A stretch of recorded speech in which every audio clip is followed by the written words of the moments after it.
Back to football, man. I mean, I hope everybody had a great, happy holidays. Happy holidays to. I hope. Well, I know all you guys had a great, happy holiday, right? Because we're here today. We're talking about football. We were MIA obviously before the holiday special. Uh, but what have we missed in the NFL as of recently? Oh man. First off, my holidays was great. I know everybody else here, everybody else here, holidays was pretty good. Odell Beckham Jr. Where to start off? I mean, this happened late Sunday afternoon. Uh, Crazy. Came out of nowhere. We Everybody thought he was going to the Jets. Heard the Jets. Heard Dallas at one point. I mean, other teams were just interested in. A lot of teams went to the workout, but Baltimore Ravens. He did meet with Ravens officials at the owners meetings a couple weeks ago. So they signed him, and I think it's safe to say, without Lamar being there, he went there for the money. He went there for the money, man. It's a 1 year deal. I'm sure Jerry, we can pull up the numbers a little bit, but 1 year deal worth up to $18 million. Like he got that bag. It's only 1 year, but that's what he wanted, and Baltimore gave it to him. Shocking to me because I thought he was going to the Jets. I'm just shocked Baltimore did it. Like, honestly, I'm shocked they did it. I don't get it. Well, I'm gonna give the Ravens organization a little more credit. I'm guessing there's some method to this down the line for why they did it. Um, Even if Lamar isn't there, they still needed receiver help. A guy like Bateman is a guy who has some talent, some potential, but he can't seem to really stay healthy. But when he's on the field, he made some plays. He showed some flashes. Um, Duvernay was decent. They just really needed some weapons. So Odell, even if he's not the Odell of old, I think Odell is still talented enough to really affect any wide receiver room. Now the question is, how much love and how much dedication does he really have to the sport? Ooh, You good know, question. because we can see you work out all day long on the beach and in the weight rooms and on Instagram and this and that, but it just came across to me over like the past year that he could have came back, but he really didn't want to. Some of these players don't really want to play. They don't want the grind of the regular season. A lot of them don't want the grind the preseason, the prior to the regular season. So some guys will string their injuries out a little longer. I don't know if that's exactly what he did, but it seems to me like he wasn't really itching to get back on the field last year. And in football, as we all know, football is a sport where if you display not having that hunger, it's not really respected. Like you can get away with that type of attitude in basketball, you can get away with it in baseball, other sports, but when there's 50 plus other men on that roster and they're looking at you on television and you're at the Sixers game, you're at the Dallas Mavericks game, you're all these places, you're everywhere except the football field. So it's funny, man. I know that football players just a different breed. There's some certain things they don't really respect because physically you put your body through too much as a football player for a guy to just walk in off the street and think he can just step in and just rescue you. Like that was an issue I had with Gronk for the last few years, where he was still kind of relevant. Makes perfect sense. Harv, what do you think? Elisha here, Mikado says OBJ isn't doing much in Baltimore with no quarterback. What do you think, Harv? Hey, man, this is what I'll tell you. And I always keep things short and simple, right? But I think Yeah. he did a John Cena, man, to everybody. He lied.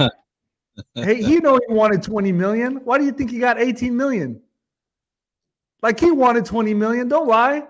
There's no way that he did not want 20 million if you're telling me they paid him 18. There's no way. But hey, man, I don't know what Baltimore's doing. Maybe they got OBJ for a different quarterback. Who knows? I mean, the one thing that we have been seeing is that apparently Lamar and OBJ had been talking to each other. Lamar apparently was recruiting OBJ, so that's what we heard. Uh,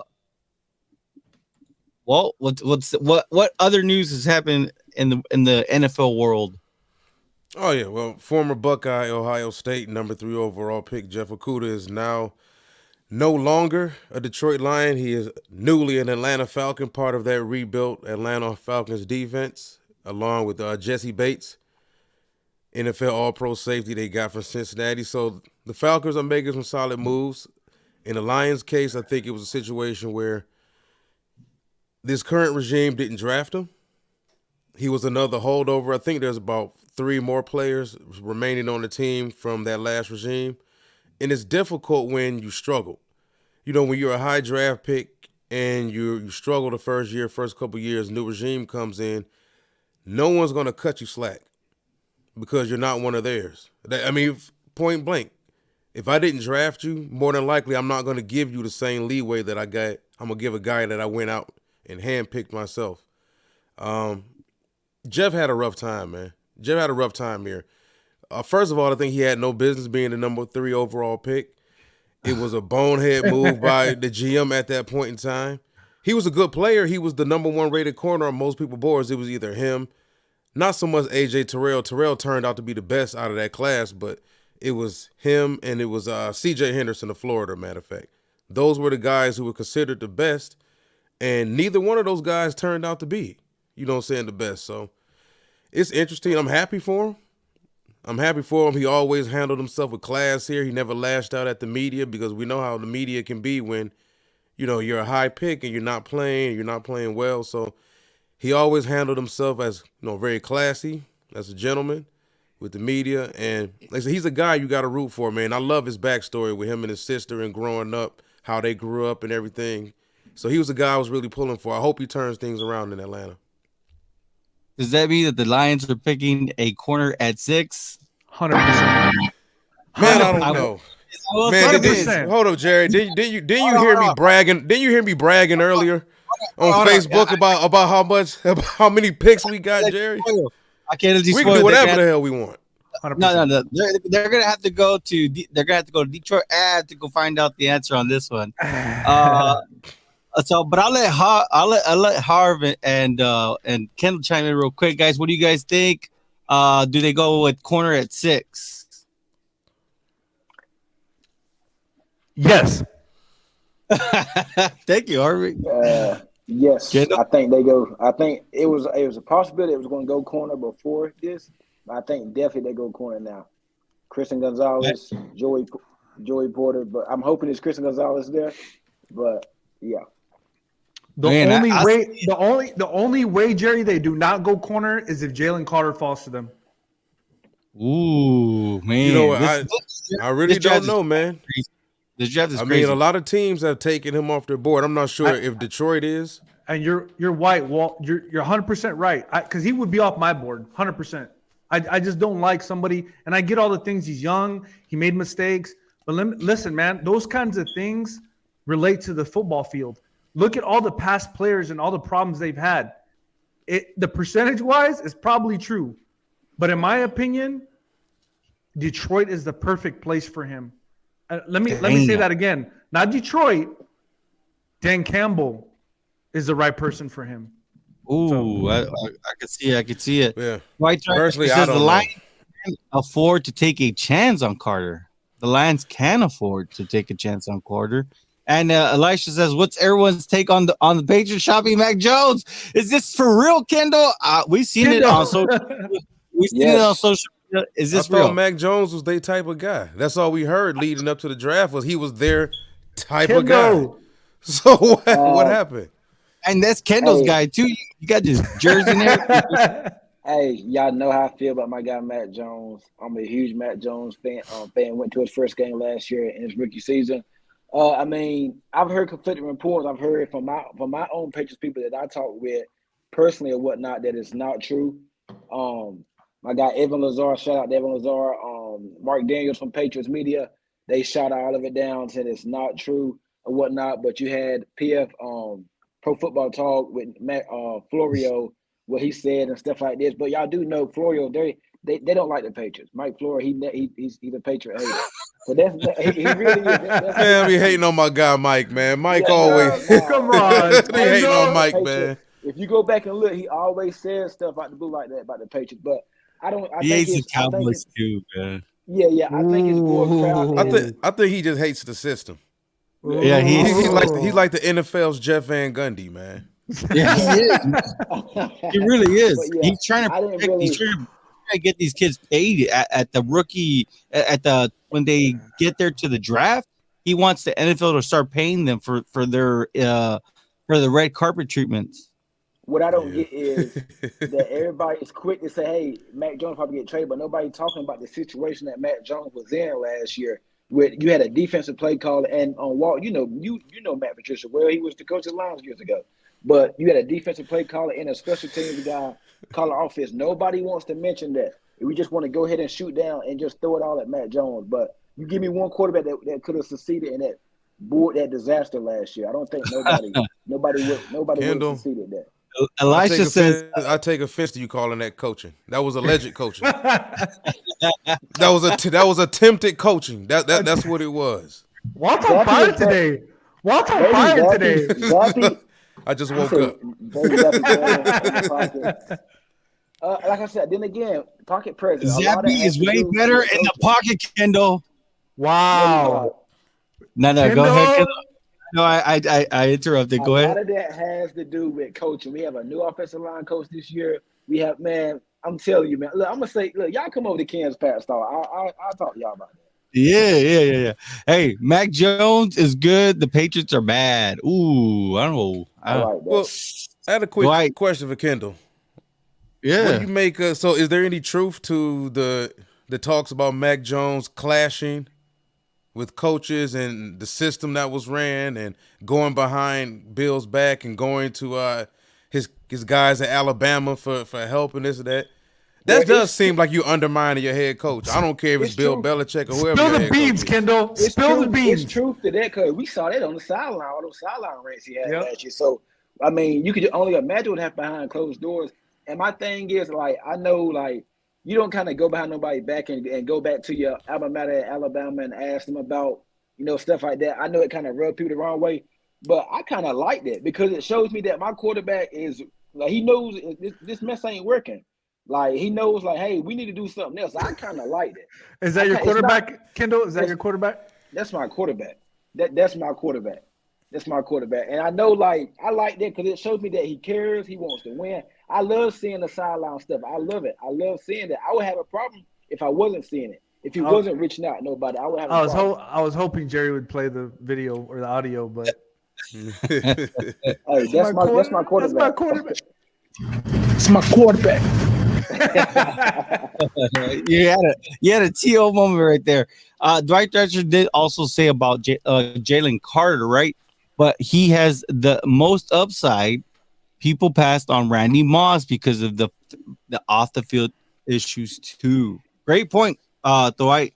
We'll see what happens with the Jalen Carter scenario. We'll see how that unfolds. We'll see if the Patriots stay true to Mac. Great questions.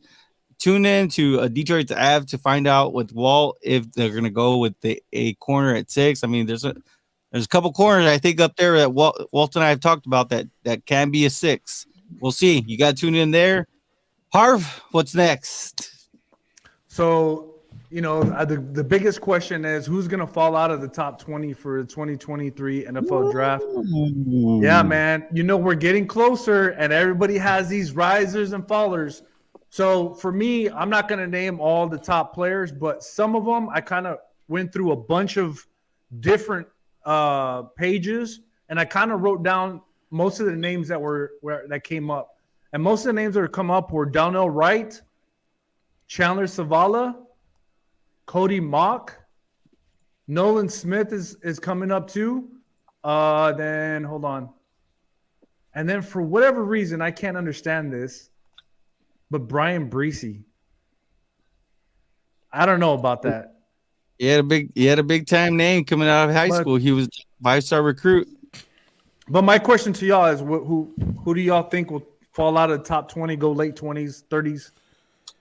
Elisha Vacado wants to say real quick, O'Brien will be a good fit for Mac Jones. And then Dwight Thrasher threw in there. I guess he's talking about Anthony Richardson might be falling out of the top 10.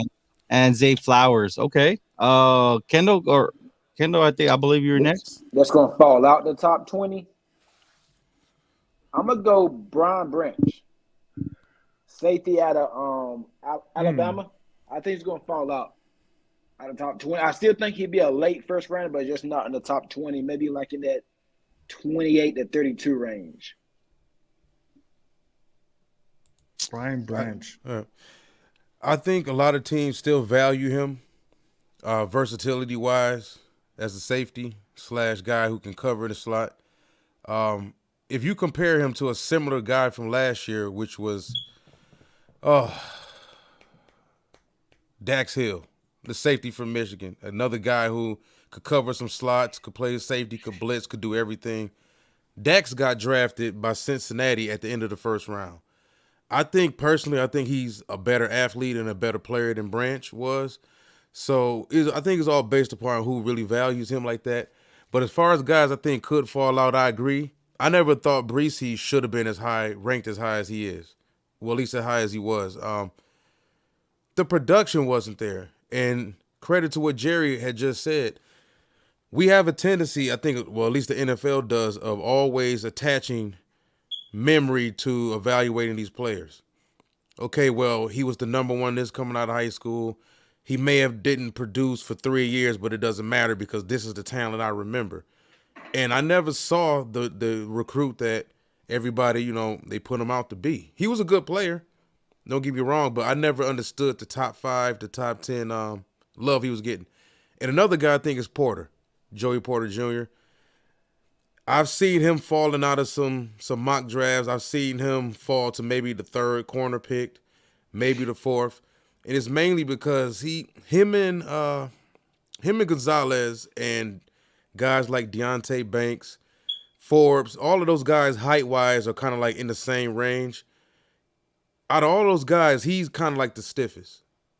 I don't think he moves as fluid as the other guys. He's very violent in how he plays. I don't think as a corner in the NFL you can play his brand of football that consistently, at least not the way he likes to play it. Now, what I do think he has going for him is the bloodline. And Jerry, me and you discuss that bloodline all the time. There's teams around the league that know him and probably have known that little boy for years from being in the Steelers locker rooms and everything. So a lot of that holds weight too. But I do believe Joey Porter is another guy who could fall now. If we want to go to the risers. How far do you think Porter could fall, Walt? Ooh, I think question. Porter could fall towards the end of the first round. Ooh. I think he could. But I think he did himself justice running that 4.46 at the combine. I thought that answered a lot of questions. But that's just straight line speed. If we're talking about mirroring receivers, that's not really one of his strengths. He's a disruptor. He can beat you up. He can disrupt the routes. He can follow you for a certain amount, but if you want him to play a lot of zone, guys, shiftier guys, those type of route runners are going to give him problems. I got Stephon Diggs probably wouldn't be the best matchup for him. Right. Diggs, a Chase, those type of guys, the 6-foot guys who are a little shiftier, a little quicker. So, yeah, I like Porter, but I do think he's another guy that could slip out the top 20. I think when we look at the grand scheme of too. Chansey, okay. Yeah. Well, when we I don't look think at the league is as high on him as the media is, honestly. Good point, right? Because I mean, everybody wants to tie him to Aaron Donald, but it's very hard to make another Aaron Donald, even though they came from the same schools and whatnot, and he has good leverage technique. But I think when you look at this draft, I think it's easy to see that there's going to be a potential of maybe 5 quarterbacks going in the first round. Walt, am I right? Harv, am I right? Kendall, am I right on this one? I think the biggest one on that one is teams that just, if they're within the range and they can afford it, they're going to go after it. That's just the way it is, man. It's unfortunate. The only reason I say that is because it just seems like it happens like that all the time. Other than last year, I think it was Kenny Pickett. Yeah, like that, he was just the quarterback class wasn't that good. So I don't know, man. Is 5 You don't worth agree it, though? with, you don't agree with the 5, but it would be C.J. Stroud, Bryce Young, Anthony Richardson, Will Levis, and Hendon Hooker. Apparently, he's making his way back into the first. I agree with 3, but not the other 2. I agree with the first 3 you mentioned. All right. I never bought into Levis, even Hooker. And I brought up the situation with Hooker. For whatever reason, things didn't work out at Virginia Tech. And then he went to Tennessee and caught lightning in the bottle with that offense, the way that offense is constructed, the receivers he had. And people trash the receivers for playing in that system, but people seem to be giving him a pass for playing in it. Like, if the Tennessee receivers were running wide open all day, who the hell was throwing them the football? He was throwing the wide open people all day too. So it's like, okay, he's going to be a little bit older, which I don't have really a big of an issue with it, but I just never saw the first round quarterback traits in Hendon Hooker. I think people are kind of, the closer we've gotten to the draft, they're kind of falling in love with him a little more. He hasn't physically been able to do anything, so he's passing all these interviews because for everything we've heard, he's a great guy. He's well-spoken. He knows how to handle those situations. So it's weird. To me, it's got that sort of an E.J. Manuel type of feel to it. How Manuel stepped in and won over the room. Like he won over all the GMs. He speaks. What is he on now? He works on, I think, is it Fox, College Football Fox, I think? I believe so. Yeah, like he's a very well-spoken guy. He speaks like a guy that you want to represent the organization. And I think people overvalued his physical talent. And I kind of feel like that's kind of what's going on with Hooker. Makes Could perfect just sense. be me. It makes sense. I don't buy 5 of those dudes in the first round. So we don't buy. There's Me and Walt don't buy the 5. Kendall, do you buy the 5? I don't. I'm a big Stroud fan. Like Bryce Young. Richardson stock is obviously soaring or whatnot. Hooker did get hurt, so that's gonna set him back a little bit. Levis, besides the strange stuff he does outside of playing football, we'll get into that another day. I don't really buy him. Yeah, I don't really buy him. He has the physical attributes. He does have the physical attributes. And but when I seen him at Kentucky, he was a bit inconsistent. And whatnot. And I think like the second half of the season, he struggled a little bit this past year. But the top 3 I do. I'm just amazed on how Richardson just soared up so quick because like about a month or so ago, he wasn't being talked about the first round. They were saying second down and this other stuff. So it's crazy. But Young, Stroud for sure, then Richardson and Levis and Hooker. I'm not really all in on them. So that's 3 out of 4, Jerry. Well, the reason why I was going in this direction was because there could be a run with the actual quarterbacks, and then there could be a run with the cornerbacks. Mm-hmm. Therefore, I believe that the wide receivers are going to take a fall outside of the top 20. So that's what I was trying to get to. But I guess you guys weren't quite there with me yet. But now you get where I'm saying. I think that if anything, there might be a wide receiver that is picking outside the top 20. Maybe Zay Flowers. I've heard he's probably I think he might be the first wide receiver taken. So this draft is getting a little wild. The smoke screens are out. We are literally 16 days away. We are 16 days away from the 2023 NFL draft. Crazy. It's crazy how like I'm just ready. I haven't been excited. I have not been this excited for a draft in a while. I mean, Kendall, you're excited just to be sad. Why you say that? Because Bill Belichick, man. Yeah. I mean, no. I'm not excited for myself. I'm excited for the draft, not just for the Patriots' sake, but just for the draft, like entirely. I'm excited for the get here, whatnot. The draft is exciting though. Hey, can I ask you guys a quick question, man? What happened to Will Anderson? Like, I don't get where the bashing came from. I think we discussed Will early in the college season, and I think a lot of us discussed how when he gets to the combine in 5 months or 6 months, don't expect him to be Nolan Smith and put up those type of freakish numbers. Like, that's not what he is. We see what he is on film. And like I've been hearing, it's not just Chris Sims either. Like there's a lot of people that really don't value Will Anderson as high as we do and a lot of other people. So I believe he was only brought in for 2 visits, right? 2 people brought him in for a visit. So I got a thing about that, right? And we got into that the other night. Kendall, name me a top defensive end in the last 10 years for Alabama. Defensive end. Defensive end? They actually produced in the NFL? Whoa.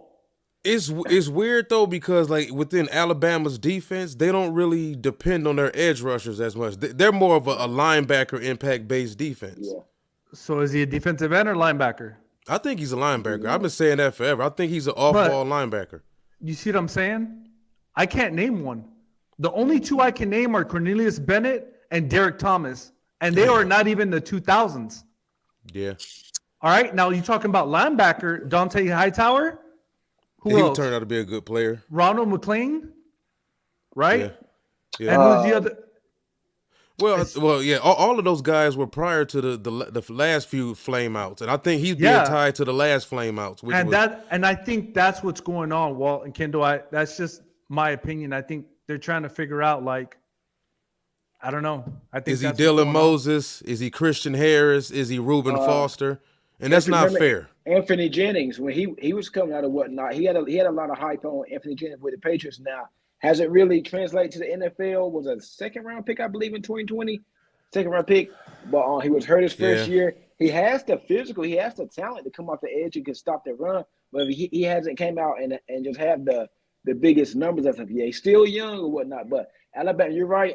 That's a great point, Harvey. Alabama hasn't really produced a lot of linebacker talent to come out and just knock the world on fire from a numbers perspective. I mean, it's safe to say that this is happening to anybody coming out of Alabama. So maybe for those young men that are choosing to go to Alabama, think about it twice, because I mean, this has been going on. I believe before that it was D. Milliner. They picked them high, and then they called them a bust. And from there, they wanted to stay away from Alabama corners. Mika, he broke the Drake curse for them, I believe. Same thing goes for the running backs at Alabama. I think Derrick Henry broke that Drake curse. Trayvon Diggs broke the curse for the corners, and Drake Kirkpatrick. You know, the safest pick from Alabama is a defensive tackle. Pretty much. That's the safest pick. But I think people were so sour on Bama corners until Patrick Surtain. And even when Surtain came out, people looked at Surtain at kind of sideways too. Yeah, he had to prove himself all over. But if we would have followed the don't draft the Alabama corner philosophy, well, a lot of teams passed on him. What about Drake Kirkpatrick? I think he was all right. He was for Cincinnati. He was decent. What about Marlon Humphreys? Yeah, Humphrey. Yep. He's been solid. He's been solid. Yeah. Dwight Thrasher did mention Branch could fall out because he was also getting compared to past Bama safeties, which is kind of what we were the subject of. Hooker's arm talent is just as good as anyone, and Tennessee was unbeatable until he got hurt. It's a good point. They were on a roll. The last 2 years is the only time Alabama has played true defensive end. Before that, they were linebacker, defensive end hybrids. And that's the point. Yeah, they're all Mark Barron. Mark Barron, the guy who didn't have a position. No joke. You're really on point with that one. Hey, but that does it. That's it for us today, though. I mean, that says it all. Like I said, 16 days away. Walt, I know you got a lot of stuff lined up, but we will be back live here, I believe, with Thursday. So make sure you guys as always, like we asked, hit the subscribe button just underneath Harvey and Walt there. And of course, please share. And if you catch this on the replay, leave us a comment. Let us know what you think of the top 20 picks. Let us know of the recent news. Until then, we'll see you guys Thursday.